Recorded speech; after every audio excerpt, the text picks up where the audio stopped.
Gabung di Newsline, kembali kita akan membahas terkait pasukan Oranye dan baru saja datang, ini dia Kang Dadan yang viral di media sosial, videonya beredar. Kang Dadan ini yang nyelam-nyelam kemarin itu, yang gorong-gorong airnya yang hitam sekali, lalu Anda memutuskan untuk menyelam. Kang, apa yang ada di pikiran Anda? Udah tahu airnya kotor, udah tahu di dalam banyak kabel dan lain sebagainya, lalu tiba-tiba keluar dengan seonggok sampah, begitu. Apa sih yang pertama kali? Udah deh, nyelam aja. Ya, pertama sih melihat kondisi juga kan, kalau pakai alat bantu mungkin agak susah karena ukurannya kecil, cuman cukup badan doang kalau masuk. Ya udah nyemplung aja deh. Jadi alasannya itu ternyata kenapa tidak memakai alat bantu atau SOP keselamatan tadi, karena hanya cukup satu badan saja pada saat itu. Apa yang waktu itu ditemuin Kang Dadan di dalam? Banyak sampah. Terus? Sampah plastik. Emang kelihatan kan gelap itu teh airnya teh. Kamen insting. Oh, pakai insting. Iya. Jadi pernyataan Pak Ahok saya tadi ingat sekali. Ini Dadan tuh bahaya loh, karena kalau airnya kotor bisa masuk ke mata, takutnya membahayakan keselamatan dan kesehatan. Jadi betul-betul ada merem gitu di kolong terus ngeraba-raba gitu. Iya. Main insting jadinya begitu nyelam. Emang dari dulu juga sering kayak gitu kan, waktu di rumah juga di kampung. Di kampung mana? Saya coba raba-raba, di Bogor. Saya raba. Ya nemu banyak sampah, udah saya angkut aja. Cuma kalau pakai tangan susah, saya minta cangkul ke temen. Ya sambil bercanda deh, ngilangin stres juga. Bercandanya nyelam dia. Terus abis itu sempet ada apa namanya minta teh manis segala macam. Nih sekarang teh manis kita sediakan. Teh manisnya bukan pakai es, lagi anget ya. Tadi Bang Bani bilang di bawah tuh random, ya wait macam-macam. Ada ular segala macam. Tuh kalau misalnya lagi main insting itu berjalan tiba-tiba ada biawak malah tadi bilang. Itu gimana? Ya udah tahu sih cara-caranya. Udah diajarin juga lah. Sudah terlatih ya? Udah biasa. Jadi kalau digorong ada ular, gimana caranya? Kalau kita lagi nyelam udah tahu caranya. Dulu kan di sekolah sempat diajarin juga. Lalu siapa sih sebetulnya yang merekam dan mengabadikan video dan akhirnya beredar viral di media sosial? Sebenarnya cuma bercanda, itu kan temen tuh. Komandan regu saya yang rekam, Rijal kan namanya, sama Junedi tuh katanya, Jal gimana kalau direkam nih, lumayan kan katanya, momennya keren katanya, di video. Mana nih Pak Rijal? Mana Pak Rijal dan Pak Junedi? Saya juga nggak tahu itu bakal rame juga ya, saya pikir kalau kerja emang suka iseng di video. Taunya yang pas kemarin, temen ngasih tahu, lu ada di YouTube tuh katanya. Wah, serius? Gaya. Bisa lihat? Iya lah. Karena saya bercanda, tapi beneran. Terus akhirnya mendapatkan apresiasi dari masyarakat, banyak yang ngeklik dan akhirnya membagikan dan terinspirasi juga tentunya oleh kerja keras dari pasukan Oranye. Ini apa sebetulnya sekarang yang Kang Dadan ingin sampaikan kepada masyarakat, bahwa pasukan Oranye ini bukan hanya pasukan Oranye yang ceria begitu, tapi banyak sekali tanggung jawab dan apa ya namanya keprihatinan akan banjir di Jakarta. Kalau menurut saya sih intinya jangan anggap kami sebelah mata ya, karena kita kerja di berbau-bau kayak gitu deh. Tahu sendiri kan, Jakarta banjir, sampah di mana-mana. Ya tugas kita lah itu sebagai PPSU. Ini membuat saya akhirnya bertanya, kalian kan udah kerja 8 jam, sangat identik dengan tempat-tempat yang kotor. Begitu pulang sama keluarga, ih Papa Bani bau, misalnya kata anaknya gitu. Atau Kang Dadan, kenapa sih kok mau aja kerja kotor-kotoran? Ke Bang Bani dulu deh. Kalau saya prinsipnya mau kerja kotor atau di sampah atau nyebur, pekerjaan yang paling mulia menurut saya. Satu, dengan uang yang kita terima juga halal ya. Kedua, sekali menjaga lingkungan kita, lingkungan sehat, lingkungan bersih. Dalam itu juga bersih sebagian dari iman. Iman, betul.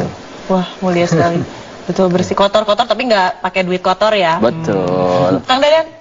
Kalau saya nikmatin aja sih kerja, apapun itu kerjaan.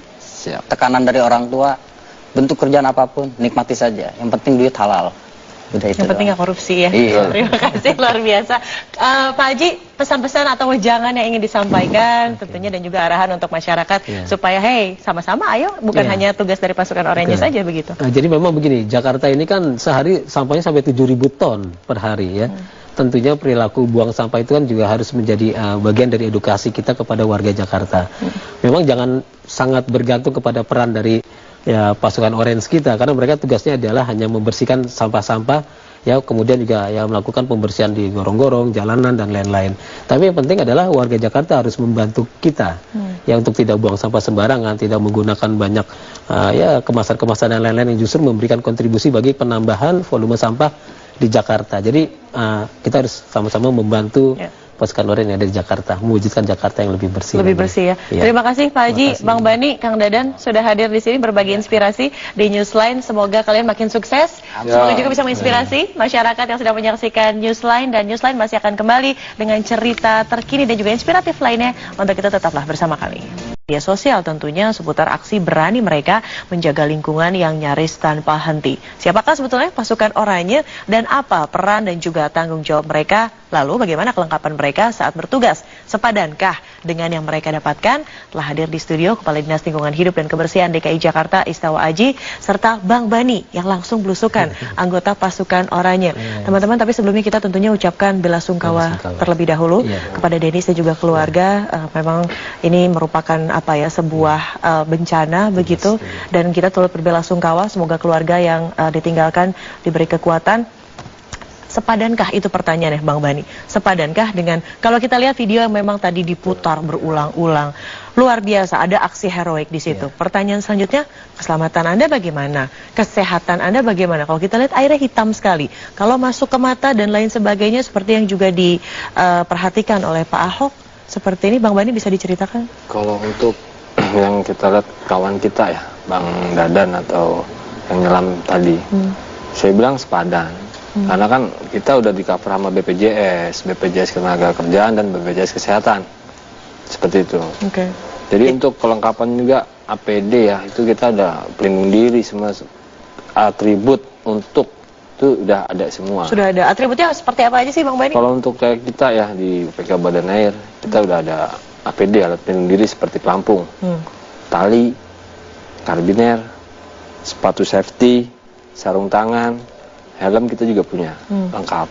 Nah tadi di video itu kayaknya agak bandel nih kan, menyelam aja gitu, walaupun memang tugasnya mulia begitu ya, membersihkan sampah terutama sampah plastik. Pak Isnawa, sentil nggak nih bandel-bandel kayak gini atau seperti apa treatmentnya? Jadi begini, mereka tadi sudah diberikan berbagai alat pelindung diri ya. Mereka itu kalau dari pagi sampai sore itu ada yang namanya apel pagi dan sore. Di apel itu selain diberikan arahan-arahan kerja di hari itu, juga mereka diingatkan untuk terus menggunakan alat pelindung diri. Ya seperti UPK Badan Air yang ada di bawah Dinas Lingkungan Hidup, mereka juga proses pembersihan kali, sungai, waduk, danau, wajib kan memakai rompi atau pelampung mereka, kemudian juga menggunakan sepatu. Bahasanya wajib ya ini ya, hukumnya wajib ya. Nah kalau akhirnya ketahuan nih tadi tidak memakai alat pelindung dan lain-lain, alasannya sebetulnya apa sih anak-anak di lapangan ini pada malas pakai alat pelindung? Kalau dibilang malas ya, kita mengajar sama kawan-kawan kita yang kena musibah gitu kan, makanya dari situ kita treatment ya, alhamdulillah kita udah siap, kita ada sanksinya.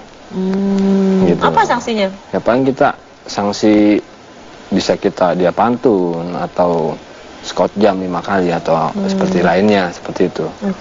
Jadi katakanlah yang ketahuan tidak memakai atau tidak memenuhi SOP standar keselamatan, itu ternyata ada reward dan punishment-nya begitu. Bahkan juga begini, pada saat mereka apel pagi ya, itu misalnya datang pakai sandal atau pakai celana pendek, itu kan juga nggak boleh. Artinya mereka sudah harus menggunakan pakaian seragam yang siap untuk melaksanakan tugas di pagi harinya. Karena mereka 8 jam kerja sehari kan dan 1 jam istirahat. Nah itu mereka harus betul-betul all out terhadap lokasi-lokasi yang menjadi tanggung jawabnya mereka. Sesuai dengan Undang-Undang Ketenagakerjaan ya, 8 jam kemarin kerja. Itu kan yang viral itu memang cukup ekstrim ya, walaupun memang kita juga responsif ya terhadap apresiasi terhadap kinerja mereka yang luar biasa, tetapi juga tentunya harus memperhatikan aspek keselamatan dan kesehatan, karena itu kemarin mereka masuk itu tidak menggunakan apapun, ya itu sangat berisiko tinggi.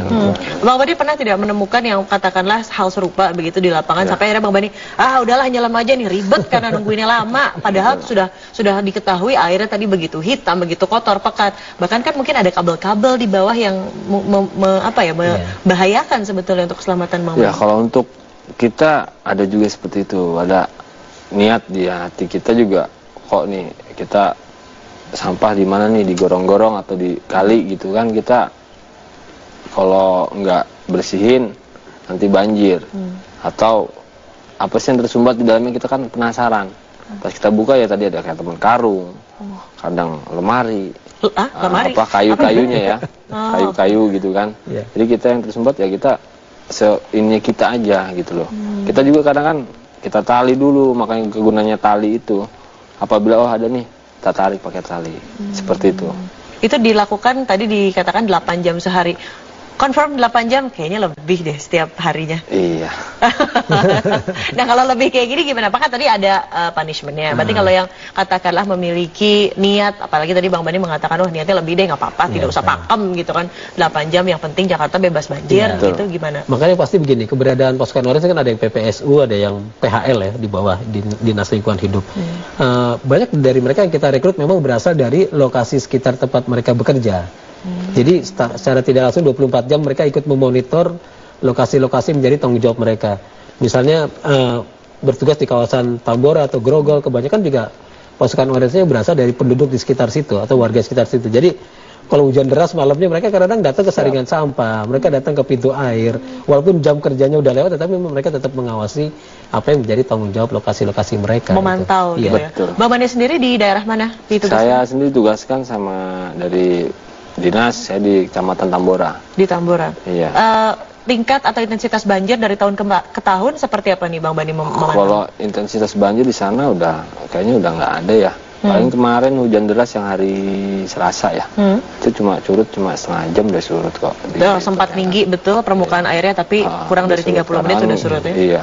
Baik. Tapi ini ada juga rekan kami pemirsa yang juga memantau terkait banjir dan banjir di beberapa wilayah DKI Jakarta. Ini juga sesuai dengan pernyataan Bang Bani tadi, di Tambora sudah berangsur surut sejak melanda Senin pagi lalu. Salah satu wilayah yang terpantau di wilayah Cipinang Melayu, Jakarta Timur. Ada rekan kami Jan William akan melaporkan langsung kondisi terkini dari pemukiman warga di Cipinang Melayu. Selamat siang Jan. Menyusul surutnya banjir di Cipinang sana, bagaimanakah aktivitas warga? Apakah sudah kembali normal? Begitu Jan? Iya Widya, selamat siang. Betul sekali, memang banjir di wilayah Cipinang Melayu, Jakarta Timur ini sudah surut. Tadi kami sudah memantau ke lokasi perumahan warga yang ada di Cipinang Melayu, Jakarta Timur ini, bahwa banjir tidak lagi menggenangi rumah mereka. Memang malam tadi banjir sempat menggenangi lagi, namun bersyukurnya hingga saat ini cuaca cerah dan tidak turun hujan, sehingga dari pagi tadi banjir sudah surut dan beberapa warga sudah mulai kembali ke rumah mereka untuk membersihkan sisa-sisa banjir seperti dari lumpur maupun dari sampah-sampah yang terbawa akibat genangan banjir. Namun pemantauan kami di sini memang masih ada beberapa warga yang memilih untuk bertahan di posko pengungsian, yaitu yang ada di Masjid Raya Universitas Borobudur ini, karena memang aktivitas mereka di sini lebih bisa berjalan dengan lebih baik seperti itu dibanding dengan mereka beraktivitas di rumah mereka sendiri, karena memang kondisinya saat ini mereka masih tengah membersihkan rumah mereka seperti itu. Dan kami juga sempat berbincang dengan beberapa warga tadi dari RW 3 dan juga RW 4 Cipinang Melayu, Jakarta Timur ini. Mereka menyatakan bahwa banjir yang terjadi ini memang banjir yang terjadi 5 tahunan seperti itu. Jadi ini terjadi akibat luapan dari Kali Sunter yang ada di dekat perumahan. Dan namun mereka menyatakan bahwa banjir yang terjadi kali ini kondisinya lebih cepat surut seperti itu dibandingkan dengan banjir yang terjadi di tahun-tahun sebelumnya. Dan mereka juga berharap kepada pemerintah bahwa pelebaran Kali Sunter ini dapat segera direalisasikan, sehingga apabila terjadi musim hujan seperti ini mereka tidak perlu khawatir lagi perumahannya tergenang banjir seperti itu. Widya. Ya, Jen, tadi Anda mengatakan bahwa memang masih ada warga yang bertahan di pengungsian. Lalu bagaimana kondisi mereka dan bantuan apa yang paling dibutuhkan selain tentunya air bersih di sana, Jen? Ya Widya, kalau saya melihat saat ini warga yang masih memilih untuk bertahan di Masjid Raya Universitas Borobudur ini, mereka saat ini kondisinya tengah duduk-duduk seperti itu, tengah makan siang, karena memang tadi kami melihat bantuan makanan baru saja tiba dibagikan kepada pengungsi yang ada di sini. Dan selain air bersih, kebutuhan yang mereka butuhkan yaitu makanan yang terutama. Ini juga menjadi salah satu alasan mengapa warga memilih untuk bertahan di Masjid Raya ini, karena di sini untuk kebutuhan makan mereka memang terjamin karena secara teratur seperti itu akan ada bantuan makanan yang diberikan kepada mereka. Selain itu di sini juga posko-posko bantuan masih ada, baik itu dari pihak pemerintah maupun dari pihak swasta. Tadi kami melihat ada dari BNPB, ada dari TNI, kemudian dari beberapa pihak swasta. Di sini yang diberikan selain makanan, kemudian juga pakaian bersih, layanan kesehatan, dan juga ada hiburan untuk anak-anak yang ada di sini. Kami melihat tadi ada perpustakaan keliling seperti itu. Jadi warga yang di sini memang keadaannya terjamin, kondisinya terjamin, dan anak-anak di sini juga diberikan hiburan seperti itu sehingga mereka tidak perlu merasa bosan. Namun tadi kami juga mendengar ada himbauan untuk pada warga ini agar bisa kembali ke rumah mereka karena memang saat ini kondisinya banjir sudah surut sehingga mereka tidak perlu berlama-lama di menginap begitu di posko pengungsian ini, bisa kembali ke rumahnya. Dan harapan dari warga juga supaya tidak terjadi lagi banjir susulan, dan kita juga sama-sama berdoa agar cuaca kedepannya bagus seperti itu sehingga mereka tidak perlu lagi mengungsi di Masjid Raya Universitas Borobudur ini. Widya, saya kembalikan ke Anda. Baik, terima kasih rekan Jen, selamat kembali bertugas. Salam tentunya semangat untuk teman-teman di sana yang masih ada di pengungsian. Kembali lagi ke pasukan oranye, Bang Bani. Tadi saya agak kaget, banyak hal yang tidak terduga begitu di dalam gorong-gorong ditemukan. Pernah ada yang aneh-aneh lagi nggak pengalaman? Kalau yang aneh-aneh sih kita belusukan ya, kita kadang menemukan ular ya, ular, terus biawak. Hah? Biawak. Oke. Ya biawak ada yang bisa kecil, besar juga kita ada. Kita kan karena ekosistem di kali berarti udah bagus, banyak yang udah keluar berarti gitu kan. Justru dilihatnya dari kacamata positif ya. Ekosistemnya berarti sudah sehat. Udah sehat lah ibaratnya, walaupun masih di sungai di Jakarta ya warnanya nggak kayak di sana, tapi kita pasukan oranye UPK Badan Air punya apa ya, keinginan tuh di DKI ini harus sungai itu jangan kalah sama sungai-sungai di wilayah atau di negara lain lah. Harus bisa di DKI Jakarta ini khususnya harus bisa jadi wisata air. Tapi katakanlah di 3 tahun terakhir deh, 3 tahun terakhir kan melihat kayaknya kondisi banjir di Jakarta ini juga semakin surut. Iya memang betul masih ada genangan, tapi sesuai yang dijanjikan oleh Basuki Cahayapurnama atau Ahok tidak akan lebih dari 12 jam begitu. Pergeseran kualitas banjir yang semakin baik tentunya begitu kan, semakin cepat surut dan lain sebagainya. Anda melihatnya seperti apa nih Bang Bani? Kalau surutnya banjir itu kayaknya sih memang benar ya, fakta. Karena dengan rekan-rekan juga, pasukan orange, terus pasukan biru, dan pasukan yang lainnya, kita kan saling bersinergi. Disitulah makanya di DKI ini bisa surut apabila banjir, seperti itu. Jadi bukan hanya pasukan oranye, ada pasukan biru dan pasukan lain. Pasukan apa lagi sih sebetulnya di bawah Dinas Lingkungan? Jadi begini, Pemprov DKI Jakarta punya banyak istilahnya pasukan-pasukan ya. Ada pasukan orange ini kan antara PPSU dan di bawah kendali Dinas Lingkungan Hidup di kita. Kemudian ada lagi pasukan biru itu punya tata air ya, yang biasa pembersihan termasuk gorong-gorong juga, penanganan seed pile ya, waduk-waduk dan lain-lain. Kemudian juga ada yang pertamanan ya, kita sebutkan dinas kehutanan, itu yang hijau, mereka tuh perapian taman-taman, penopingan pohon-pohon dan lain-lain. Kemudian ada juga yang abu-abu dari dinas sosial ya dan lain-lain. Artinya mereka semua bersinergi untuk mewujudkan ya Jakarta yang lebih baik. Ya, sekali lagi ya untuk Jakarta bebas banjir. Ini juga menggerakkan kerja nyata pasukan oranye ini, menggerakkan hati seorang Giring Ganesha, vokalis band Niji, untuk mencoba bekerja seperti pasukan oranye. Lalu hal-hal apa saja ditemukan di Skype? Selamat siang Giring. Halo siang Widya, halo selamat siang Indonesia Metro TV. Pak Haji juga, selamat siang. Giring, bisa diceritakan kapan pertama kali ini Anda mengikuti kerja pasukan oranye? Di mana itu? Lalu pertama kali ikutan deh sama pasukan oranye itu kenapa? Jadi cerita gini, dimulai dari ceritanya bahwa saya lahir di daerah Kemang waktu itu kan. Terus ibu saya itu selalu kalau ngomongin pasukan oranye tuh selalu matanya berkaca-kaca karena dari sudah berapa tahun ini daerah rumah saya itu sudah kalau lagi hujan itu nggak pernah banjir lagi gitu. Dulu sebelum ada pasukan oranye kita selalu patungan warga di rumahnya di sekitar rumah ibu saya waktu patungan untuk bersihin gorong-gorong, got yang selalu bikin banjir setiap tahunnya. Tapi semenjak ada pasukan oranye, begitu kita mau patungan, pasukan oranye udah nggak usah, ini udah bagian dari tugas kita gitu. Dan akhirnya sekarang rumah saya yang di daerah rumah saya yang saya lahir itu udah nggak pernah banjir lagi. Jadi setiap kali saya ngomongin itu, ibu saya tuh selalu berkaca-kaca gitu matanya. Aduh, pasukan orangnya tuh hebat banget ya. Gitu.